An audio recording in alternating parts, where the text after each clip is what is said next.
Por duke referuar guidave ose ofertave që vijnë në këtu në Shqipëri, ne shohim dhe pensionistë nuk shpenzojnë shumë. Pensionistët e Europës. Të huajt pra. Të huajt shpenzojnë. Të huaj që vinë në Shqipëri. Të rinjt nuk shpenzojnë.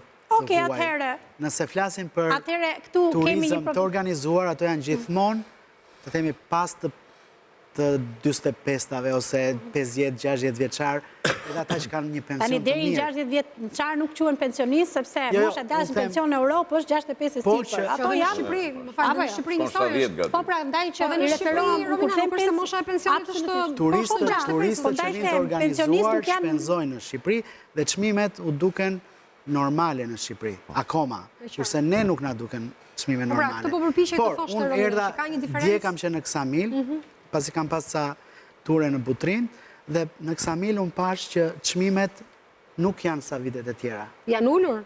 Mu duk si kur janë ullur çmimet, pra ata po e kuptojnë një sinjal që vjen nga vendet e rajonit të cilat po penalizohen me numrin e turistëve, pasi kanë më pak normalisht edhe se ne. Ja ka marrë Shqipëria rajonit, do me thënë. Besoj që Shqipëria është një hap para